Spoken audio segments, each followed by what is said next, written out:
नमस्कार दोस्तों, मैं मुर्तजा अली और आप देख रहे हैं राकेश मैथ्स। आज 12th क्लास के लिए 12वीं क्लास के लिए इंटीग्रेशन है। एनसीईआरटी बुक का एक्सरसाइज नंबर 7.11 को लेकर, जिसमें डेफिनेट इंटीग्रल के प्रॉपर्टी पर बेस्ड कुछ क्वेश्चंस हैं, उसको हम प्रयास करने वाले हैं कि समझाने वाले हैं और इस पोजीशन में आपको लाने वाले हैं कि चेहरे पर मुस्कुराहट आए और क्वेश्चन हो जाए। चेहरे पर मुस्कुराहट तब आएगी जब बात समझ जाएंगे और क्वेश्चन का आंसर आ जाएगा। ये बट नेचुरल है। तो आइए ऐसा करते हैं, ज़रूर होगा। पहला क्वेश्चन ऐसे है कि हमें डेफिनेट इंटीग्रल का प्रॉपर्टी का यूज करना है। क्वेश्चन नंबर फर्स्ट में दिया है लोअर लिमिट 0 और अपर लिमिट का मान π/2 है और फंक्शन है cos स्क्वायर x। प्रॉपर्टी का यूज करने से पहले मैं ये डिस्कस करने वाला नहीं हूँ कि कितने प्रॉपर्टीज होते हैं, बल्कि क्वेश्चन करते हुए उसी में हम लोग 1 बाय 1 आता जाएगा और क्वेश्चन के प्रॉपर्टी का यूज करते जाएंगे।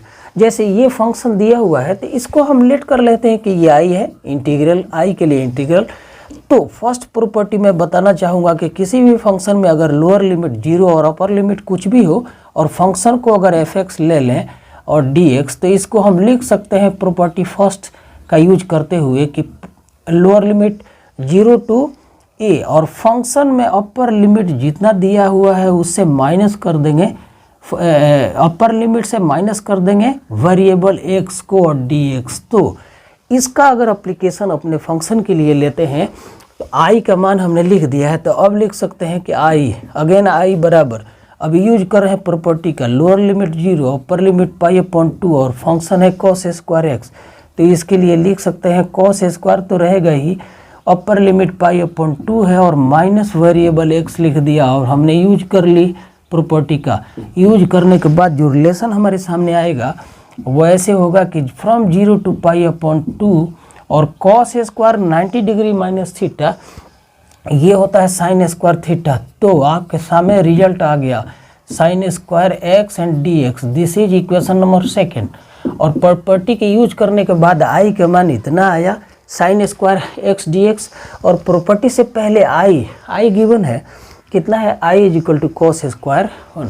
तो इक्वेशन फर्स्ट और सेकंड को अगर हम प्लस करते हैं तो एक रिलेशन ऐसे मिलेगा जो हमें सॉल्यूशन देगा और वाकई चेहरे पर मुस्कुराहट आएगी। और वो ऐसे आप इसको इरेज कर दें और फर्स्ट और सेकंड दोनों को प्लस करते हैं, इसको और इसको प्लस करेंगे तो लेफ्ट हैंड साइड में ट्वाइस ऑफ i आ गया। ये ट्वाइस ऑफ i एक किस ना समझा जाए, ट्वाइस ऑफ i है ये बराबर, और हम कॉमन कर लेते हैं इंटीग्रल नोटेशन को, फ्रॉम 0 to π/2 दे दें तो ब्रैकेट में रिलेशन ऐसे आ गया cos square x plus sign square x and sign square x, और यहाँ dx चूँकि वेरिएबल x है तो dx लिखना होगा।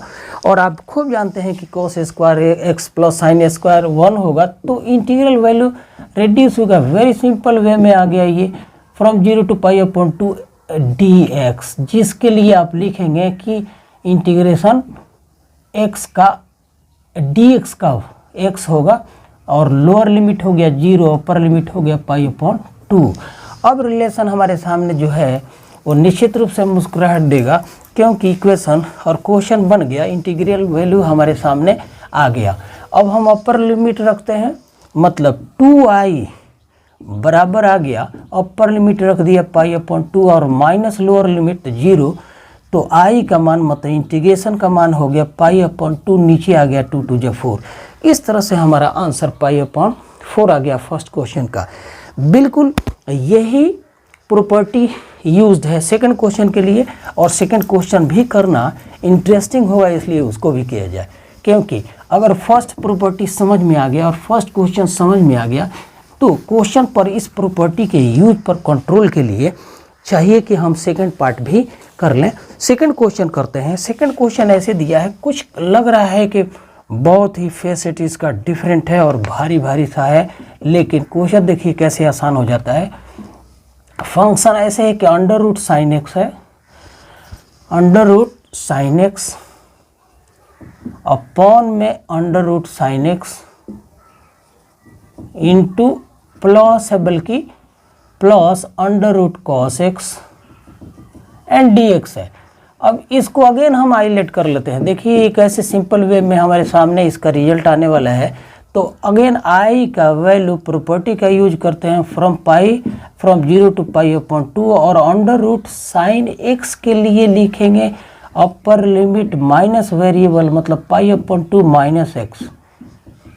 फिर अगेन साइन के लिए नीचे लिखेंगे sine π/2 and minus x plus cos के लिए भी वही property cos upper limit π/2 and minus x और dx होगा ही। तो इक्वेशन नंबर फर्स्ट ये हो गया और इक्वेशन नंबर सेकंड ये हो गया और दोनों को प्लस करने पर हमारे सामने जो रिजल्ट है या ट्वाइस ऑफ इंटीग्रेशन और कॉमन कर लेते हैं इंटीग्रेशन नोटेशन को फ्रॉम 0 to π/2 और कॉमन कर लेते हैं। तो first part plus second part कुछ ऐसे आ गया कि ऊपर न्यूमरेटर के पोजीशन पर साइन एक्स प्लस ये साइन 90 डिग्री माइनस थीटा ये हो जाएगा कॉस थीटा मतलब कॉस एक्स अपॉन नीचे sine 90 degree minus theta cos हो जाएगा, cos 90 degree minus theta sine हो जाएगा। तो हम ऐसे इसको पोजीशन चेंज कर लेते हैं। साइन एक्स आ गया एंड प्लस कॉस एक्स आ गया अंडर रूट कॉस एक्स आ गया और यहाँ पर dx आ गया। तो इंटीग्रेशन अब लिखेंगे फ्रॉम 0 to π/2 और जस्ट dx। तो आपके सामने रिजल्ट कैसे आ गया कि 2i is equal to x from 0 to π/2। तो i के लिए आप अगेन लिख सकते हैं i बराबर π/4 और लगातार क्वेश्चन इसी तरह से है।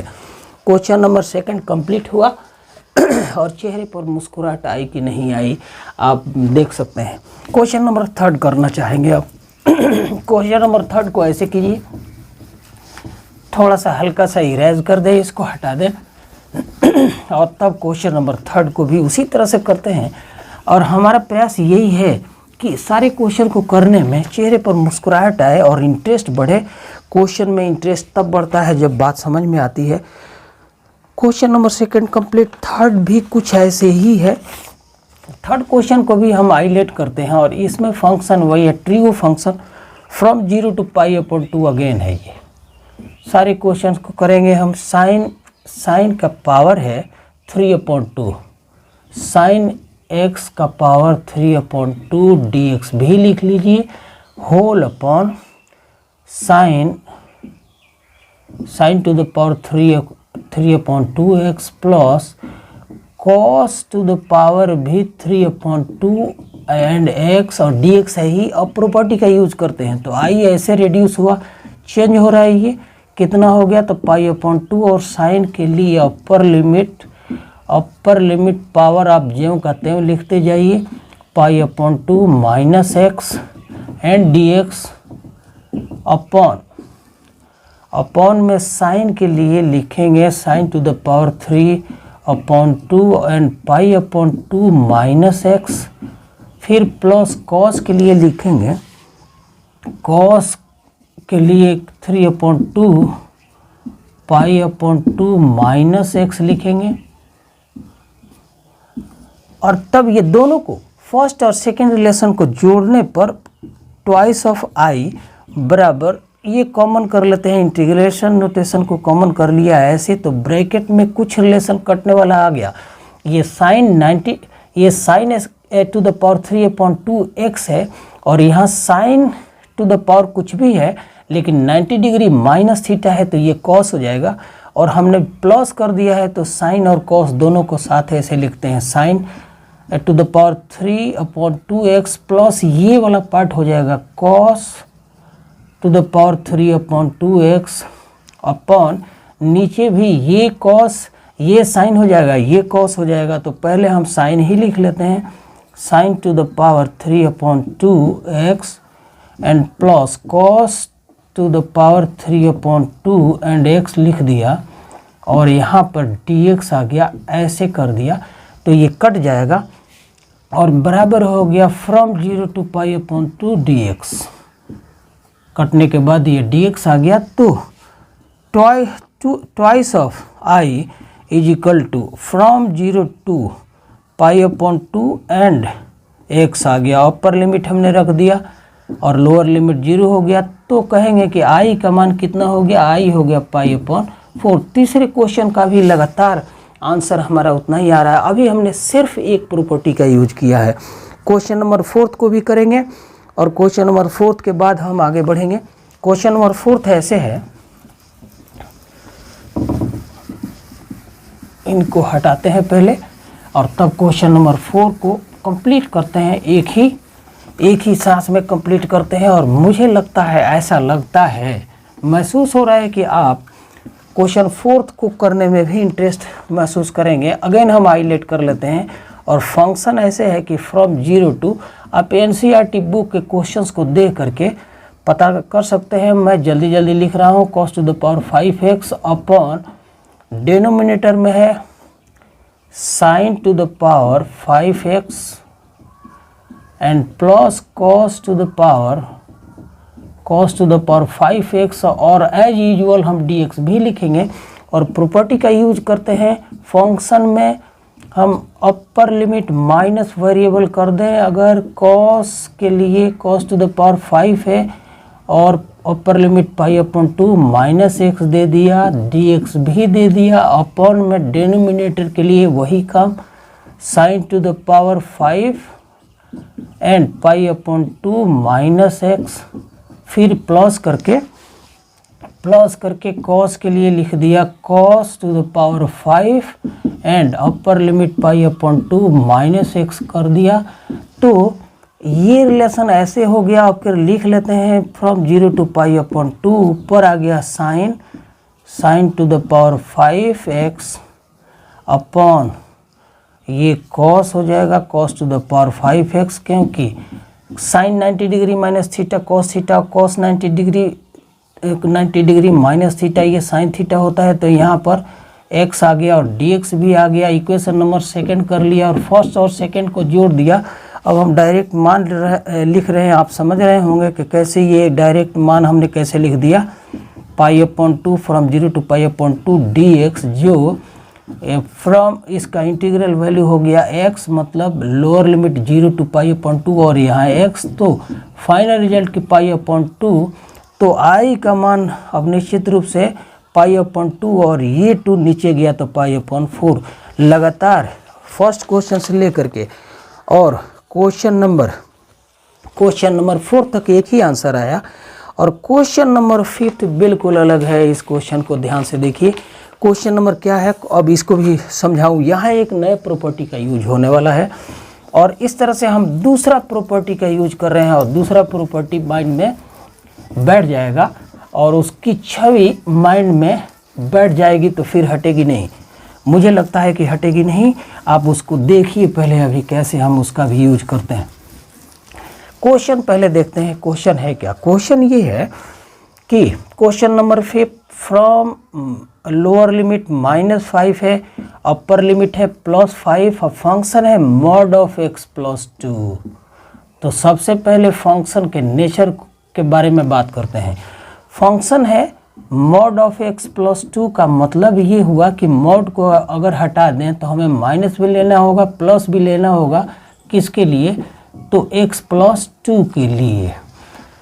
तो अब अगर माइनस लेना हो फंक्शन को, मतलब x + 2 को माइनस करना हो, तो इसके लिए लिमिट की बात की जाए तो ये माइनस तभी हो सकता है जब x का मान -2 और -5 के बीच में रखा जाए। आप रखिए, आप x के लिए -2 रखेंगे तो ये कट करके 0 आएगा।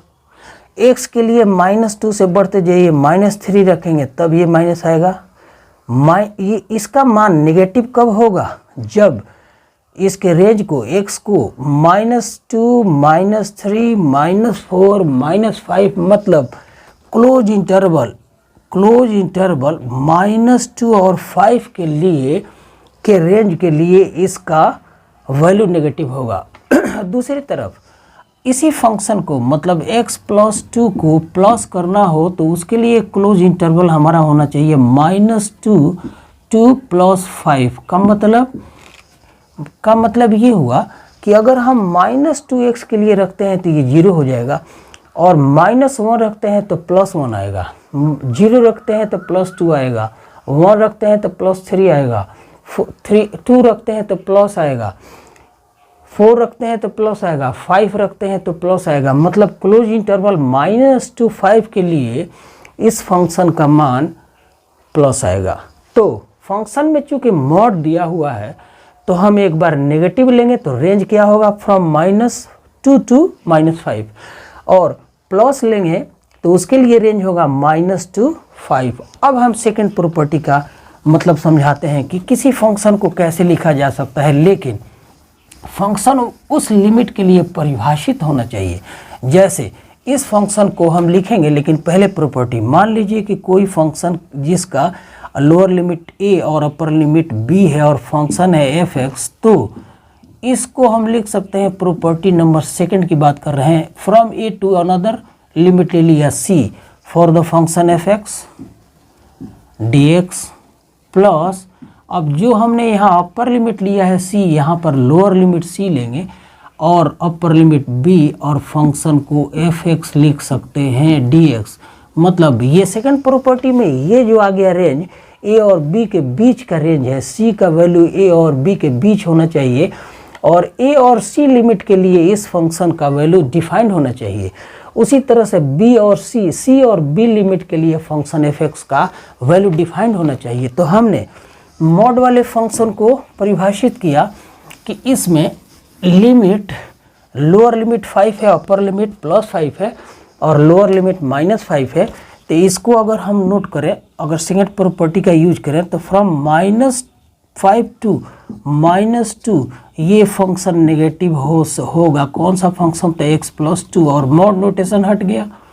प्लस होने के लिए ज़रूरी है कि फ्रॉम -2 टू ये 5 हो जाए। कौन सा फंक्शन? तो x + 2। अब लिमिट रखते हैं, अब इंटीग्रेशन करते हैं इसका, क्योंकि हमने डिफाइन कर दिया, फंक्शन का रेंज बता दिया। अब x + 2 का इंटीग्रल वैल्यू, माइनस तो ऑलरेडी है, इसका इंटीग्रल वैल्यू हो जाएगा x² + 2 2x, और lower limit -5 to -2, plus second function का भी इंटीग्रल वैल्यू यही आएगा, मतलब x² 2 एंड +2x। लेकिन लिमिट अलग हो गया, लिमिट हो गया फ्रॉम -2 + 5। अब वैल्यू रखते हैं तो यहाँ माइनस, आइए सिंप्लीफाई करते हैं, और x के लिए लोअर, पहले अपर लिमिट -2 रखा तो ये हो जाएगा 4/2 -4x फर्स्ट पार्ट, फिर माइनस करके यहाँ लोअर लिमिट रखते हैं। लोअर लिमिट -5 है तो 25/2 हो गया, और प्लस अब -5 2 या 10, तो ये आएगा -5 मतलब 10 आ गया। तो फर्स्ट पार्ट में ऐसा रिलेशन आया, प्लस सेकेंड पार्ट के लिए फिर अपर लिमिट रखते हैं जिसमें 5 आएगा, मतलब 25/2 एंड 5 2 या 10, फिर माइनस करके लोअर लिमिट रखें तो 4/2 एंड प्लस लोअर लिमिट रख रहे हैं तो -2 2 या 4 आ रहा है। ये इस तरह से इन सब का सिंप्लीफाइड फॉर्म मैं डायरेक्ट लिख रहा हूँ। ये हो रहा है माइनस ऐसे -9/2 एंड प्लस 49/2 सिंप्लीफाई आप कर सकते हैं, तो 9 + 49/2, ये माइनस है, यहाँ पर माइनस और यहाँ भी माइनस है, तो वैल्यू आ गया है कि 58/2 बराबर 29। आप देख सकते हैं कि इसका सिंप्लीफाई करके आप लिखेंगे तो इतना मान आएगा। अगला क्वेश्चन भी इसी तरह से है, मॉड वाला फंक्शन है, क्वेश्चन नंबर 6 है, और इसको भी कर लेना चाहिए। इस क्वेश्चन को करने में कोई बुराई नहीं है। क्वेश्चन, अब हम इसका वैल्यू डायरेक्ट लिखेंगे, क्योंकि मॉड वाले अलजेब्राइक फंक्शन का आप स्टैंडर्ड समझ गए और किस तरह से उसका लिमिट हम चूज करें इसको हमने डिस्कस किया।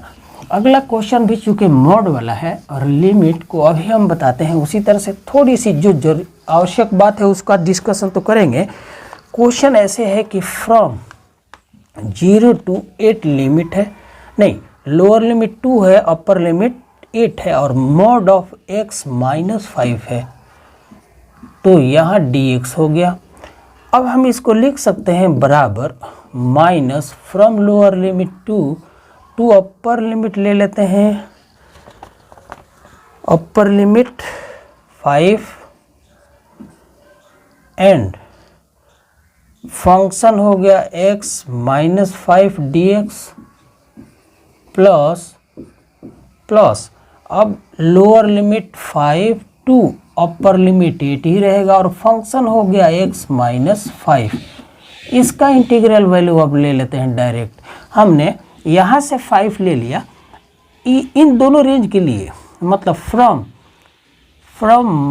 2 to 5 ये फंक्शन नेगेटिव हो रहा है और फ्रॉम 5 to 8 ये फंक्शन पॉजिटिव हो रहा है। अब माइनस यहाँ है ऑलरेडी और फर्स्ट फंक्शन का इंटीग्रेशन x² -